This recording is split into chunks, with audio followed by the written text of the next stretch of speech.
Clap. Oh, I got clap. That's how it works. You got to touch the pitch. Clap. I got a bad finger, so my clap ain't strong. I don't know what happened. All of a sudden, this finger got swollen out of nowhere. Look at it. It's crazy, right? You got diabetes. Sure. You got to take care of it. Only one finger, though? It happens. Like two Sometimes fingers? you have one toe, one leg swollen. Well, nah, come on, man. A finger? I don't know. All right, we ready? All right. Pop, what's going on? What's going on, my big son? How you feeling Not today, much. man? I'm well. How you feeling today? I'm a little tired, but I'm ready for this because it's been a long time coming, so I'm glad we were able to make this happen, man. And I'm glad, I'm glad we were able to execute, man. You talked about it for a minute, Yes, it's been a couple years in the making. We talk about this, and I say once you reach a certain level, then I feel it's best to do it. But this is something I want to do for some time, is really to show our bond, the love that we've built for each other. Yeah. Although we're not son and father by blood. Yeah, we son and father by every other means. We became son and father, 2 times, through triumphs, problems, ups and downs, and just kind of maintain that bond over years. Mm-hmm. How long has it been? Right. I found you when you was a local picnic in Brooklyn on Nostrand and Empire. Coming to my class, Mr. Cool Guy, 8th grade. Just smiling and just not saying much. And I remember you thought you was going to be able to sit in my class and not do much. I remember you and the rest of them thinking y'all was going to sit in my class and not do much. Yeah. And found out that, I was going to do something. Found out I was going to do something for sure. But we made it work, though, It was like you had the Bad News Bears class, man. Well, it was a Bad News Bears school, actually. But that's all around. Yeah, right? But your class in particular, I remember, man, there was some groups in there. But I just remember being able to pull out something from you. I remember being able to get you engaged where, a lot of people, they always say you were respectful, but you didn't give a damn about them classes, man. You really didn't care. And the teachers knew it. So when they saw you in my class engaged, I used to get a lot of props for that. Oh, you got Gregor working. Oh, you got Gregor. I said, yeah, he paying attention, doing what he got to do, So that was powerful from back then, and it made you stand out. Well, I wanted to touch base on that because it speaks volume to the man you are. So some people say it's kind of, anyone can come in and be teachers. You get your degree, come in, you can teach. But to reach the amount of, youth, boys that you've reached, and kind of make them more disciplined to actually pay attention to stuff, it haven't been seen. So to come in when you came into school and to interact with a bunch of hooligans like us. So this is how we really met. You came in, you was looking nice in your little suit, and your dreadlocks was flowing. All the teachers said, "Oh, we got handsome men coming in." And they started yapping in. It was like, who handsome here? Anybody else handsome here but us? So we met you that day in the morning. You came up. Y'all thought y'all was grown, man. Y'all thought y'all was grown. A bunch of 8th grade boys thought they was grown men. I was like, what the hell? Wow. This is how it was funny, though, because when you came in school, you introduced everyone to us. We came in class late. Remember, we came in your class late. Because I used to do a bunch of foolishness, man. Yeah. A bunch of foolishness. Oh, God. So when we came in late, this is what you did. So we came in late. I sat in the back, as I usually do. Get my little back chair, and I sat there. And you came in. They said, "Hey, Ross, are you late in my class? Everybody stand up." I remember that time we all like, stand up. So we sat back down. We just sat down looking at you. And you, "Yo, big son, all on us, stand up." And we just like, okay, that ain't gonna happen, homie. So then he's like, he got up. You pushed the chairs cause we all sat in in a kind of a row. And you pushed the chairs aside. It was like, holy, what are you trying to do? And so we all got up to square up with you. And you went in, stepped in the thing. You stepped in the front and went to square up. I was like, huh? Uh-huh. So Yes. that was that pivotal moment. We're like, okay, you ain't playing around with us. Yeah, I remember y'all guys was used to running the show. That I do remember. And I also remember the school was wild. Like, it was so bad. I don't know if you remember. There was a girl, and she had the other girls she was trying to get them to cut school because they was going and They do their tricking thing. doing their little tricking thing Yeah. for sneakers. And a new girl was in my class. She brand new. I'm brand new to the school, and she want to be bad and she want to be down or whatever. But she was in over her head because she had to come to me and was like, "Yo, they want me to cut school with them. I'm not trying to go with them. They're out there doing some things with these grown men for sneakers. I'm not down with it." I was like, "Wait, what?" And I remember having to deal with that like first couple of days, and it's a middle school. And I remember going to the principal, who was my people at the time, and dear sister of mine. I don't know what happened to her. She faded away, but God bless her. And I remember when we dealt with it, we brought the girl in who was doing the so-called recruiting, and we had her come with her mother. And we all sit down at this big table in the principal office and tell the mother what we know about her daughter, what her daughter's doing. And I never forget it. The room got quiet when the stories was finished. I explained what I heard. Principal explained her stand and whatever, and the mother stopped. She looked at all of us in the room, and she said, "Did any of this happen on school property?" And when you heard that, you know that some BS was coming. And I was like, wait, what?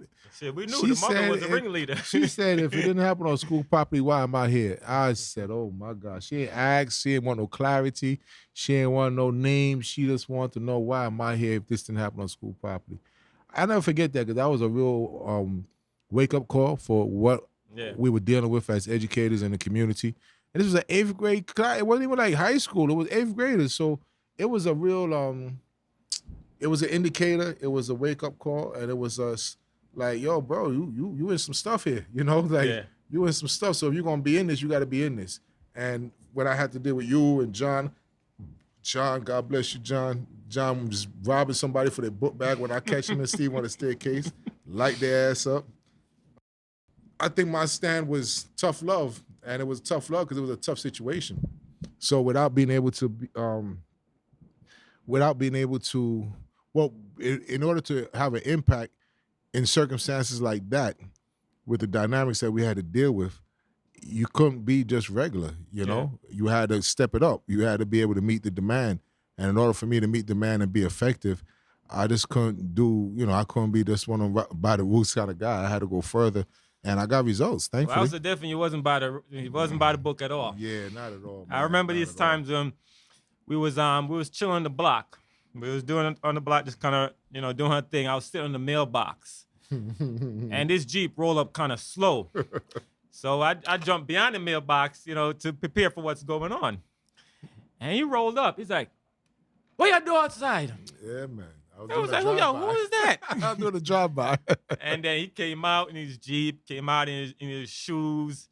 I mean, he was like, "Man, what are you doing? This ain't no school." He's like, "I couldn't make sure y'all good." Yep. And he was standing on the block. He was chopping up with us. Yeah, hung out for a while too. Had a good time, man. But that ain't new though.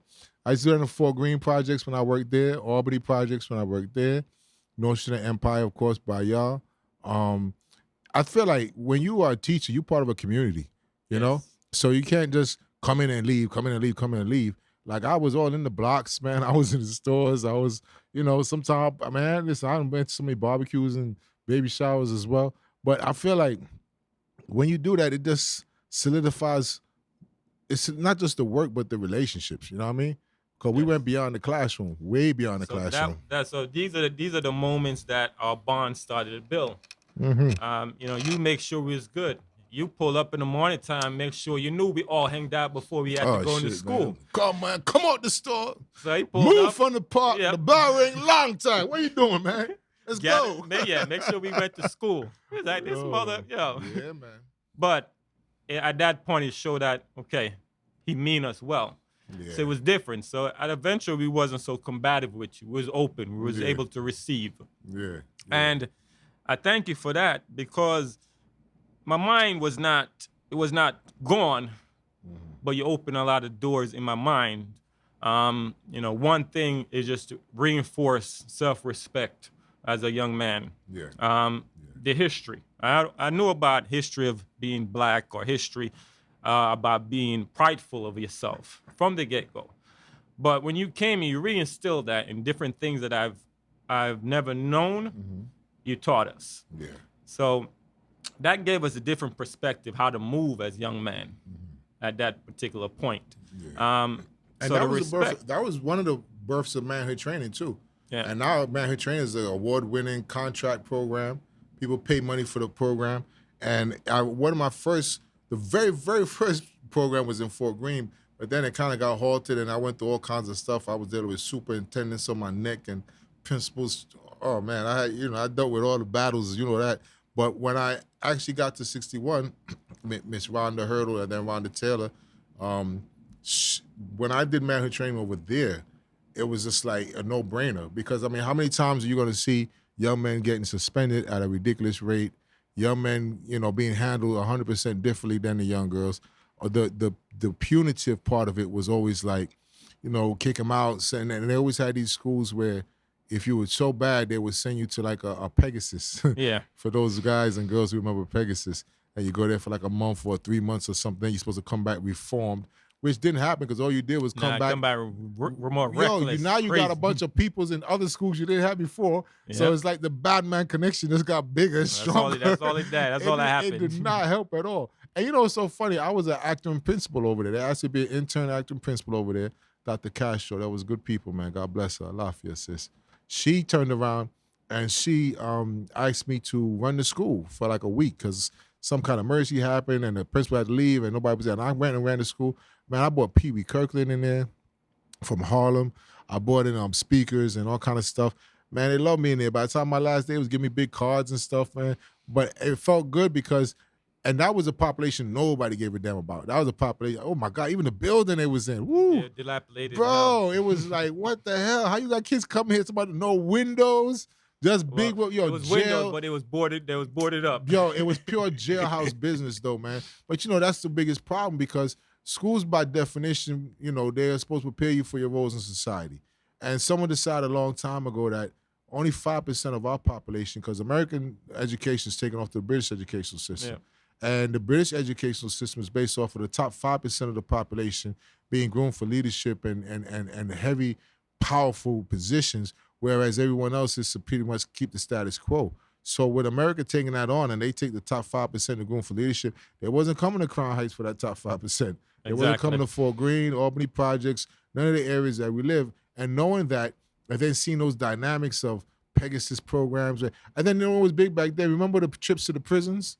You went on them. Did you go to that? No, we was banned. Yeah, the selective kids was too bad to go for those trips because. Imagine too bad to go to a prison trip, and then you had kids fighting to go, trying to sneak on the bus. Yeah. I want to go, and I'm like, yo, see, this is wrong because you guys would be hyped to go to a prison trip. The whole purpose of the trip was supposed to be scare you straight, but that concept is flawed, man. It's a flawed logic, and it doesn't work because I don't know anyone who went on any of those trips. Now one make a difference. Who came home and said, I'm going to do good. I'm not being bad no more. I went to the prison trip. I'm scared now. No. Most of them end up going to prison any day, if not faster. Yeah. And so, when you have those kind of efforts going on in our community, and then you're an enlightened man, you know what I'm saying? So you see through this bullshit, like, oh, come on, man. Come on, man. You ain't doing right by us. And then they want you to be a part of it and facilitate the same BS that you're doing. That's damaging. That's psychologically damaging. So if anything, I realized that if program is going to happen for our young people, let it be productive programming. So manhood training kicks in. The idea, which is an acronym for integrity, discipline, expectation, accountability. If you use an N-word, you get push-ups. You know what I mean? You sit in a circle because it speaks your 360. Well, before you go in depth to that. Yeah. Before you go in depth to that. Talk to me. Well, first, I want to big you up for your accolades, right? Doctor, Carlos, Walton. Well, that didn't happen yet, man. It's on the way. It's on the way. No, we're good. It done. You've been a doctor since day one. Shit, man. Doctor of rehabbing these screwed up boys. How about that, right? You've been a doctor, but now in about a couple months it'll be official. Yeah, it would be so official. I want to congratulate you on that hard work. I know you wanted to do that. Yeah. Probably about 5-7 years ago when we talk about it. 5-7 more, like 10, 15 or more, And so interesting. Every time I used to bring it up in circles and I say, yeah, I'm thinking about going to my doctorate, get my doctorate. And I used to be around folks, especially a lot of white people and people who weren't black. I say all the time, you don't need that. You don't need, just do the work. You're doing the work. You don't really need that. And the amount of people that steer me away from a doctorate degree, which is so interesting because, if you were to tell me that you were interested in your doctor, I couldn't do nothing but encourage you. And that's because I love you. Yeah. So if you did tell me you had this kind of aspiration and I tried to tell you stay away from that, then what's my motivation? You know what I'm saying? So when I look back on Gotcha. all these times when I was listening to people, I don't want to say listening to them verbatim because sometimes it was just an excuse. You know, the mind plays with you like that. Yeah. You know, you want to do it, but you really don't. So as soon as somebody give you an opening, They reinforce what yeah, you kind of deep. reinforce the Don't, BS. I don't know if I should or shouldn't. They reinforce that. And looking back, it's like, wow, you know, it's like I remember Jim talking about wanting to be a lawyer. I never forget it. And he was in a room full of lawyers. I watched this with my own eyes. All these white folks, he was raising money for Haiti. And he had all these lawyers come because he had lawyer mentors and they put like circles in. And he wanted to raise money to send back to Haiti after one of the catastrophes, one of the many catastrophes. Yeah. And all throughout the room, every time he said, I want to go to law school, I want to be a lawyer, these white people, oh, you don't need, please trust me. I'm a lawyer. Trust me. Don't do it. Every single one of them shot him down, told him don't do it. Every one of them. And I'd never forget They're that. speaking to the problems that may come with it, but they're not actually the problems that he can solve by being a lawyer was far greater. And the sad reality is that their lens was not clear, because the same kind of support that you would give someone you love and encourage them to go as far as they can, it comes from a special place. Yeah. So when you turn around and you tell someone to don't push, to don't go for the highest position in the land, what is your lens telling you that you're not encouraging this person to be his best?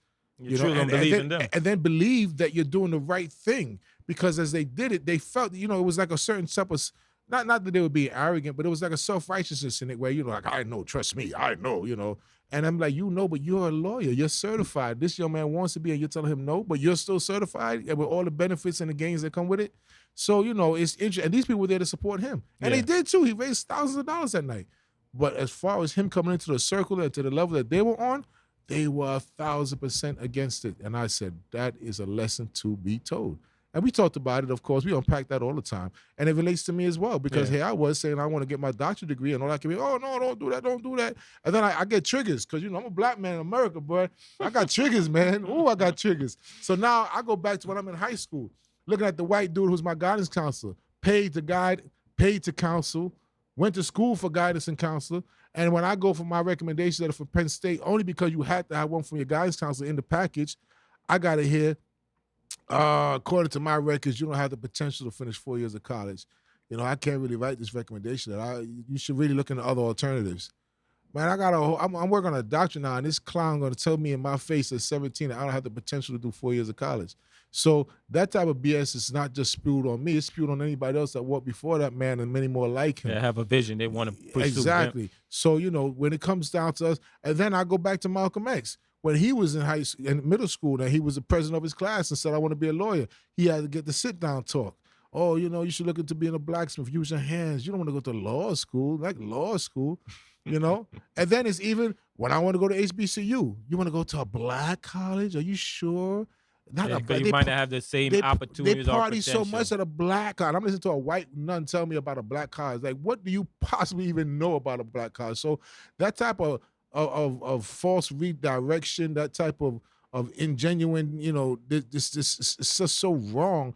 But it's like that type of it's toxic, like, you know, because you don't realize it's poison until it's all in your system and then you're like, oh shit, and now you got to realize, how am I going to cure this crap and get this out? So when you decided to go in the route of helping young boys or mentoring them, like who like for me personally, I'm not taking that on because my table's full with all the stuff.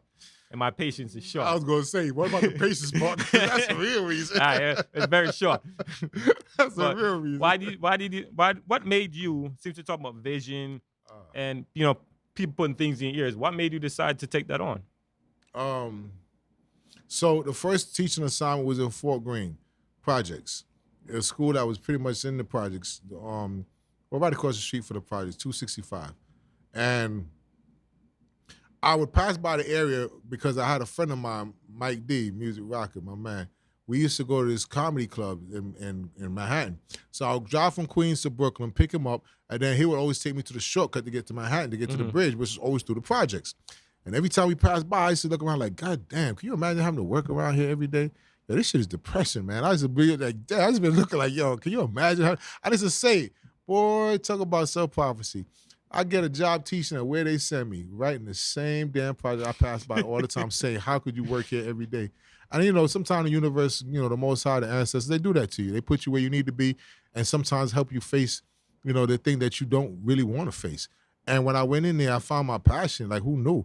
And it was a crazy school. I had a girl grab my butt. She was a big old girl, Fatima or Latima or something like that. Oh my God, 8th grade, grab my butt. I was like, oh my God, like, what are you doing? Yeah, it was wild. And the boy told me he was going to shoot me and he was going to do this to me. And it was just like, I got threatened, man. I got harassed sexually, physically. It was just all kind of stuff. The first day, I had no idea that public school got to that level. Yeah. You know what I'm saying? I went to Catholic school. My Panamanian parents made sure you're going to Catholic school and you're going to do good in Catholic school. That's it. And we went to Catholic school until we went to college. But boy, when I went into that school, so seeing that madness, seeing that, it hurt me. I'll never forget, I went home on the train that day. I wasn't driving at the time. I went home on the train. And I was in a daze because all I could do was just look at the little marquee billboards on the train, the advertisements. But I wasn't reading them. I was just looking at them literally for like an hour. Because I was just I couldn't believe what had happened to our educational system. Yeah. I couldn't believe what was happening to our children, And I guess call me naive. I just didn't know. And this was like in the 90s. And when I went through that, and I came to the principal, and he had another guy there who was his assistant principal. But back then, people was just hiring their mans and giving them positions. Their titles and So his mans he was he was an interesting dude. And he had his mans there. His mans, can't remember his name. He had a Jerry curl with a little ponytail in the back, like them back R&B groups. And he used to wear like the same 2-3 suits like every day, all year. But I go in the office, I tell him, man, what I'm dealing with, these kids is wild. They threatening me. This girl grabbed my butt, whatever. And the dude on the side, because he didn't do much. I don't know what he just got paid for, but he was on the side there. And he looks over, he says, Mr. Walton, you got to learn with these children, you got to be able to look at them and say, I love you. You got to tell them that. No matter what they do, you got to be able to look in their face and say, I love you. And that's how he said, I love you. He said, you can't do that. This ain't a job for you. I looked at this man like I want to smack the Jerry curl juice out of his head. Like, I'm going through all this stuff. You talking about I love you? What you mean I love you? That ain't going to do nothing right now. Girl, grab my butt. The dude going to shoot me after school. This whole dad family coming. What do you mean I love you? So that was his advice to me. And looking back, I could understand a little bit, so much more now.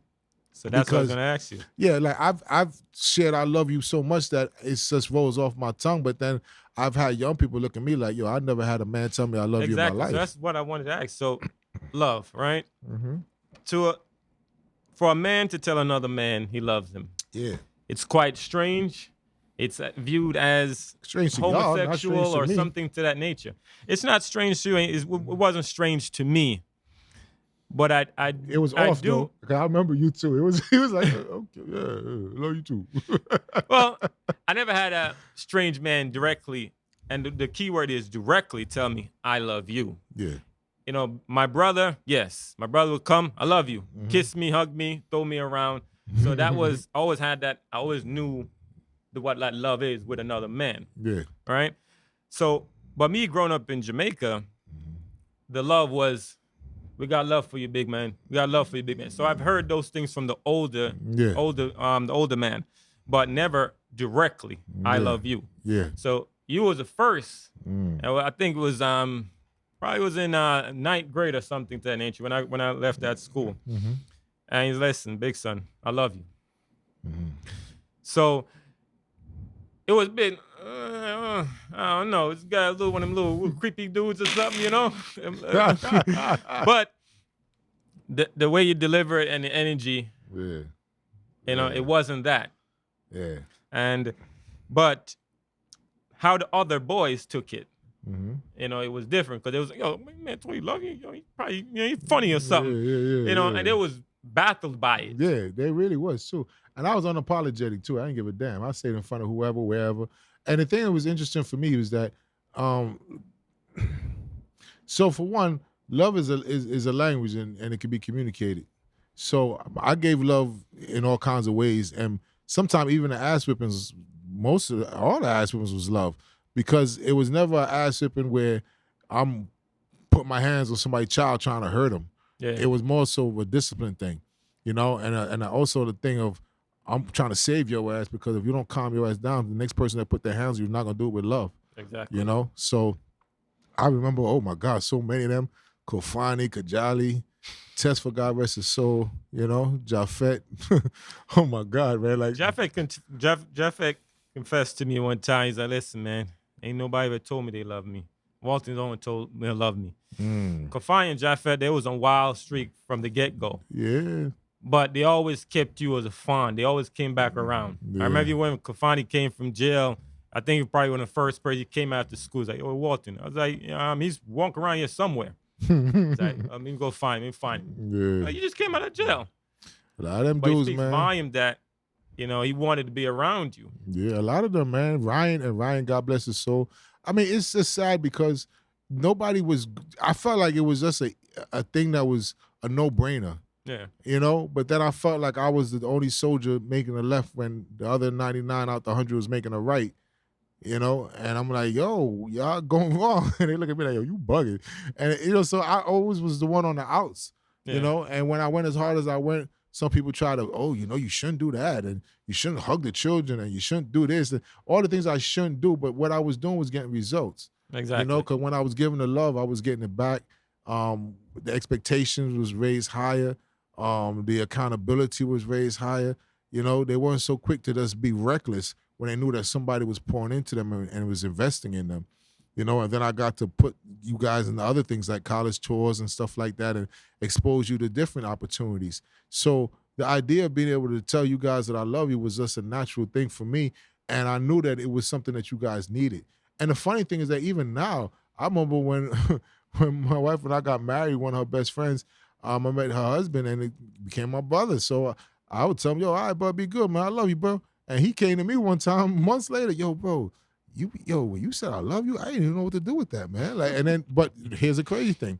Although he's established now, military background and beautiful home and money and elevation and beautiful wife, the whole nine, his circumstances was much like a lot of y'all's when he was younger, and he didn't have a lot of support. He didn't have a lot of anything, and he had to really hold it down for himself. So when he has a conversation with me, although I'm looking at this grown man who I look at as my equal, when we go back and hear the backstory, it's like, oh, shit. Okay. Yeah. So then it makes more sense.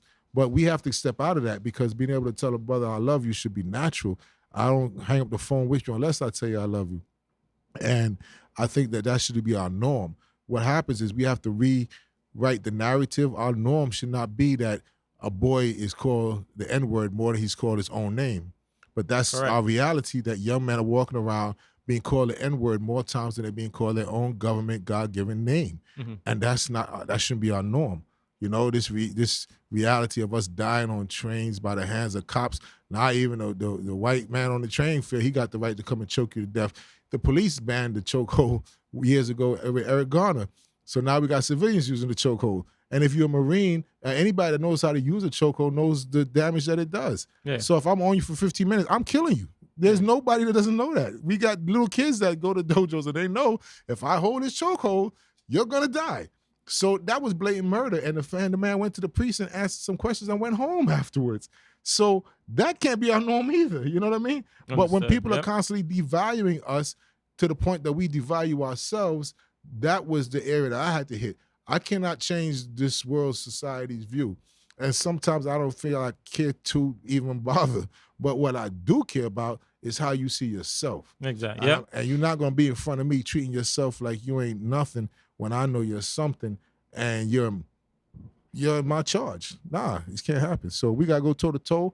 We got to knock some chairs over. Some desks got to roll back. You're going to get this. And I think that's ultimately what made a big difference and impact. So when we was in 8th grade, in your class was full. Yeah. And your class, I think it was a late class. It was probably 7th period or some nonsense like that. It was the later part of the day. Yeah, we don't left school in 3rd period. We leave school in first, second normally, period right? And be gone. But we came back in droves to go to your class. Came back. Well, I shouldn't have been leaving in the first damn place, man. Listen, we couldn't put up with the rest, but we had better things to do at that time. But it speaks volume because we respected you, but also you showed us love. Yeah. But at the same time, you instill, when we first spoke, I said, you taught me certain things that I didn't know about being black, but being a man. Mm-hmm. And those all kind of coincide with each other. They run together, right? If you have awareness, then you move differently. You think different. You act differently. Yeah, you up your value. Yes. and that's you brought value to a lot of the boys in the class and the young ladies at the same time. Yeah. Because we used to have those girls that go do their thing to make Oh, money. yeah. But Oh, when yeah. they came to the class, they didn't come in the short miniskirt no more. They came in when your class, we had to wrap stuff around us. Although we was like, no, we want to see something. Don't wrap that around you. Because I like to sit in my back of my chair and I would look back. Ooh. Man, But now I listen. couldn't do that no more. They had on swimsuit. I mean, the sweatsuits jumpsuit and and stuff. stuff. I'm like, what the? But you know what's so interesting though? It's like I find that young people respond when you raise the bar for them with love. Not this type of, do this or I'll do that or I'm gonna take you this, I'm gonna take you that. It has to be some type of common ground with young people. And I feel like because we've been taught to this mentality, it's almost like a slave mentality. Do what I say. If you don't, then you suffer. I'm like, really? No conversation? No type of conversation at all? Like, a young man saves all his money working at the supermarket packing bags for like a month and change just so he could buy this hat, right? You know the starter caps, they cost money. Yeah.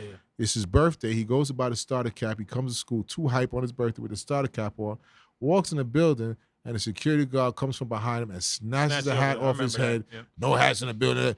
This boy damn near was going crazy, and nobody cared to understand why.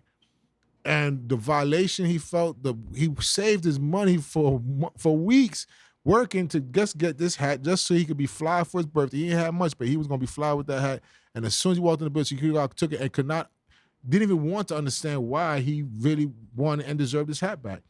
And situations like that, next thing you know, it could turn crazy. Police is called. This boy, parents got to pick him from the precinct now, all because of a hat. And it didn't have to go like that, but they're not even hearing the stories. As a dean, like I was in 61, we used to have to go to these workshops. So I never forget going to Brooklyn Tech for this dean workshop. And this white guy, was it a Spanish woman, running the workshops, and they telling the deans in schools how we have to be 3 types of cops. We have to be the beat cop, we have to be the investigator, and then we have to be the, I think the judge or something like that to hand down a conviction, they said. And they were so adamant about this thing. They had little posters and stuff. They was too happy, like they created this up. And I'm just sitting there watching all this stuff. And of course, you know me. So we're in the school as deans. And by definition, a dean is a disciplinarian, but a dean is also an advocate for students. I looked it up. So I said, I get the disciplinarian part, but where's the advocacy for students? Because if we're just being the beat cop, the investigator, and then the judge laying down the convictions, when do they get support? Who's supporting them? Well, we have to be, but do we have to? Because in my school, I don't have to do that to get results. And the fact that you're laying out a whole system of treating children like criminals, because if you're a cop and you're a beat cop and you're an investigator, you deal with criminals. But we're talking about students, black students. Yeah. And you're talking about how you deal with criminals, and you're bringing that into the school system, and you want to train deans on treating students like criminals. How is that okay? It's not, because the students already have an understanding how the police treat them from being outside. Right. So they kind of see how you move in a classroom. And if you move that way, the results you're going to get is combative. And then the idea that you want to train people to move that way with black children is the most discouraging and the most concerning part. And of course, I speak my piece, and now the whole room looking at me like, now I got to eat lunch by myself because nobody want to eat with me. Yeah, we don't want to be associated with the troublemaker right I want to here. be associated with the troublemaker. But it's so real because the idea, and I've had to play that post so many times. It's so funny. I look back and laugh. Like I look like a television show. I remember walking out of a building, and it was like 3-4 guys, and I was like, hey, what's up, guy? Where y'all going to? Y'all going to get lunch? And it was like, oh, I'm going to go to my car. Oh, I forgot something. And everybody was dispersed because nobody wanted to be associated with me because I was always seen as this guy. And I never really... You don't mess up their check, they But promote it's you. crazy because I never really tried to at all. It was always because of the work that I did for young people. And people would come with the, who do you think you are? I get that to this day. Who do you think you are? All this other crap. But I feel like if you're not going out for the young people and you're in a position of education, then what are you doing? Because the whole purpose of you being there is for young people. That's why you make your money. That's why you're present every day. That's why you took these courses about how to teach and how to work with and how to develop relationships. So for you to go into school and do the things that some of these teachers have done, it's downright criminal. Jim was in the was in the ESL class, the English as a second language classes. Yo, the Haitian teachers would put him in the corner of the room and make the other kids make fun of him because she couldn't get him to follow her rules the way she wanted him to. So she was just putting this kid through hell every day. And then when I took him out of her classroom, she had the nerve to get mad at me and was like, "Oh, how you took him out my class?" I came to her and talked to her. I talked to her. She was, "Whatever you do, I don't care. I don't care. I don't care. Whatever you do, I don't care." That was her whole attitude. I was okay. So I took him out of class, put him in a better situation. Oh, she was hot. But the idea that she was putting this young boy through that every day, that's what he came to school for every day?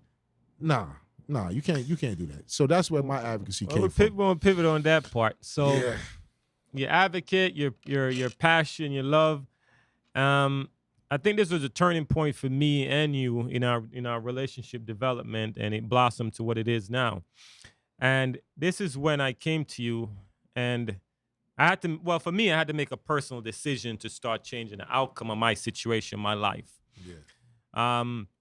Because I was like, I need to move away from the block or the hustling situation. I need to figure a way to move away from it. That's right. And no more oregano and molasses. No oregano and molasses. Listen, they couldn't arrest me for that. They pulled me over. We're going to pull me over. That's a side story. That's a side story. Remember that for episode number 2, oregano and molasses. Yes. But when I came to you and I told you, but I made this decision, I know that's another backstory, but yes. When I made the decision to change, one thing I know I had to do was my Achilles heel at that time. Yeah. I didn't know how to read. Yeah. So I was like, I had to, for me, I understand how to move money and make money. Mm-hmm. But for me to go transition into the workforce or into a new world now, that was my Achilles heel. I didn't really know how to function in that realm. Yeah. So that's why, you know what? Well, who can help me with this? So then I touched base with you. Yeah, man. And I still remember that day too. It was in my office, and you come by after school all the time. Well, not all the time, but a lot of time. And we talk and chop it up. I'll be doing work. Sometimes you used to help me with work. Sometimes be you and John. Sometimes you by yourself. But I remember feeling so defeated. And it's so crazy because it wasn't even about me. It was about you. But I felt so defeated because I was like, how can I have been this man's teacher and then catch that he didn't know how to read? And it wasn't like you was just a student. You was my student. You was my son. So for you to get that past me, I felt very, very defeated.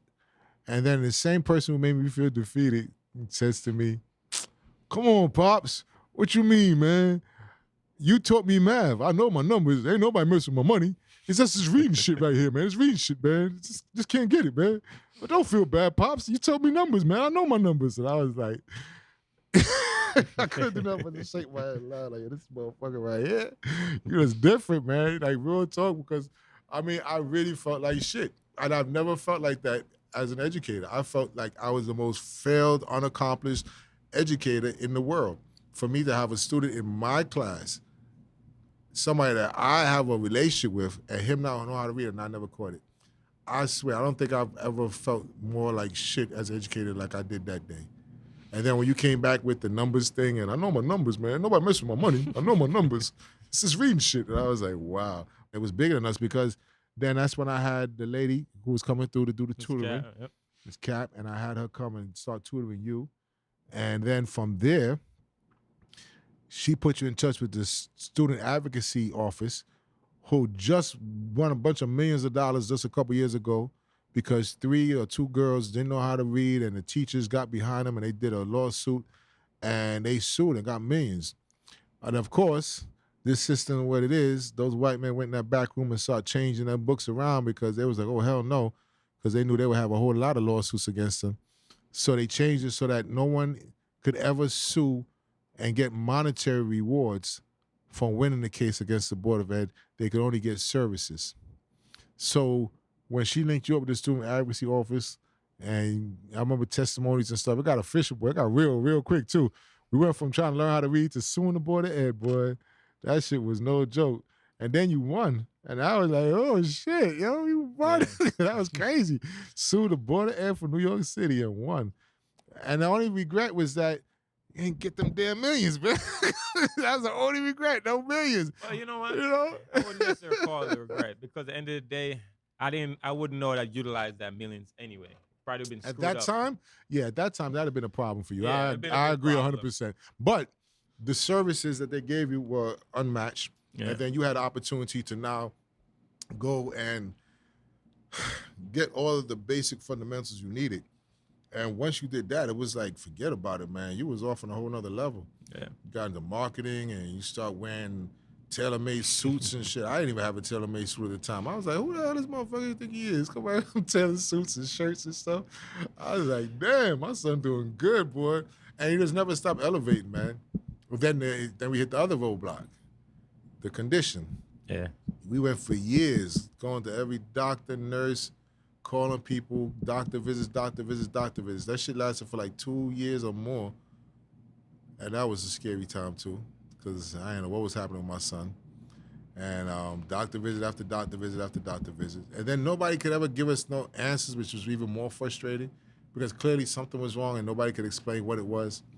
And that was a whole different dynamic. Well, to the audience then, so I suffered from Crohn's disease, and it was ongoing for probably maybe 4 years. I knew something, my stomach was bothering me. I ain't really paid no mind. I just kept on drinking Pepto-Bismol and doing my thing. But at some point it got severe, got worse, and it became debilitating. Pops is with me through and thin, driving me to the hospital, picking me up, Yep. bringing me food, even if I didn't want to eat it. Yeah, you gotta eat this. Yep. So he always been there. Thick, through, thin, ups, downs, he always been there. So that's kind of why our relationship is so tight. Yeah. Then he was a groomsman in Jamaica for me when I got married. Groomsman out there standing up for me, strong. That was powerful, because, I don't know about anybody else, but I don't pick groomsmen lightly, not at all. There's a lot of people thought they was going to be groomsmen, and that didn't happen. But I was very, very selective about my choice. So having you stand with me was a real powerful experience. That meant a lot. That meant a whole lot. Out there in Jamaica chilling. Well, Pop, on this note, I wanted to say, I appreciate you. I love you. Love you too, man. And, there's going to be a part 2. We're going to go a little more depth. But this is just the beginning. Yeah. So for those out here, you're going to like this video. You're going to follow it. You're going to share it. Yeah, like it, share it. Thumbs up. But this is we're building a community that we showcase true positive images, likeness, love. We're building a brand that showcases our overall family, that we can work together as people, as black men, black women, as human beings, period. White, black, purple, brown. But it's more positive things that need to be shown. And this is one thing that needs to be shown, and it is that a man could educate, work with a boy to grow up to be another man, and now show love as man is equal. So I have utmost love and utmost respect for you, Yes, Mr. sir. Carlos Walton, Yeah, right. Dr. Walton, Doctor. a.k.a. the General. The general. Those nicknames was given to him because he was always willing to get dirty, go into the doghouse and fight with right. us. That's right. Every time. So, Every time, man. Pop, I appreciate you. Come on. All right, hold on. We got to do this right now. So I'll knock over something, man. Thank you. Love you, son. I love you too. We talked about this for a minute, man. So now we finally did it. Just the beginning. Let's begin it. Stay strong. Let's Stay keep strong, doing good everyone. work. Stay righteous. And do something positive, man. Don't sit on your ass. Do something positive, all right? That's the goal.